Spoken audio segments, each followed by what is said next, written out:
संविधान दिवस के मौके पर शनिवार को शहर में अनेक कार्यक्रम आयोजित किए गए। भारतीय जनता पार्टी विधि प्रकोष्ठ द्वारा एक संगोष्ठी का आयोजन किया गया, जिसमें जस्टिस के त्रिवेदी ने उपस्थित होकर संविधान के विभिन्न पहलुओं पर प्रकाश डाला और उसकी गंभीर व्याख्या की। एक संविधान सभा का गठन किया जाए और वो संविधान को बनाने की प्रक्रिया प्रारंभ करें।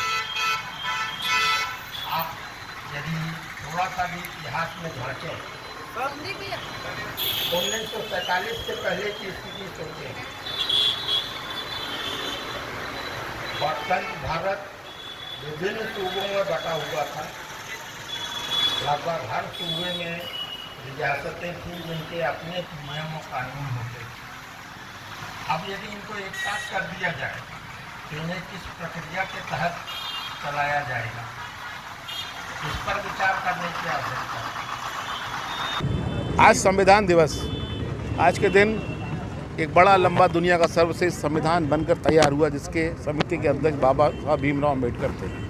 बड़ी जद्दोजहद के बाद, लंबी चर्चा के बाद संविधान बना। देश की विभिन्न प्रकार की जो ज़रूरतें हैं, जो मान्यताएं हैं, जो संस्कृति है, जो हमारे परंपराएं हैं, उन सब बातों को ध्यान में रखते हुए एक बड़ा विस्तृत संविधान तैयार किया गया, जो इस बात के लिए कि इतने बड़े विशाल प्रजातंत्र को चलाने के लिए एक होना चाहिए। आज उस संविधान के दिवस के रूप में भारतीय जनता पार्टी, हमारे विधि प्रकोष्ठ ने एक कार्यक्रम रखा है। जस्टिस के त्रिवेदी साहब इसमें उपस्थित हुए मुख्य वक्ता के रूप में, और उन्होंने अपने उद्गार व्यक्त करते हुए संविधान की अति संक्षिप्त लेकिन बड़ी गंभीर व्याख्या करते सबको जानकारी दी।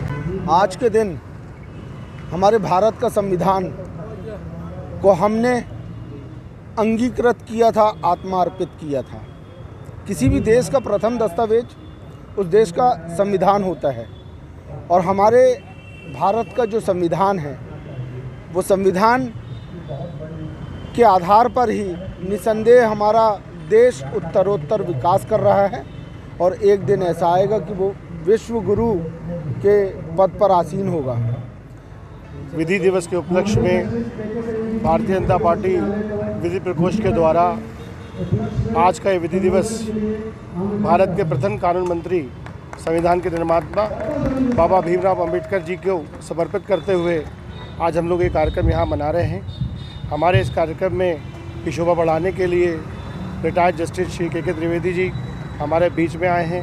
हमारे ज़िले के अध्यक्ष श्री GS ठाकुर जी हमारे बीच में आए। उन्होंने अपना सार गर्भित उद्बोधन हमें दिया, जिसे विधि दिवस की जो आवश्यकता है और विधि के द्वारा जो कार्य किया जाता, विधि के द्वारा जो समाज को न्याय दिलाने का कार्य अधिवक्तागण करते हैं, उसके विषय में उन्होंने उद्बोधन दिया।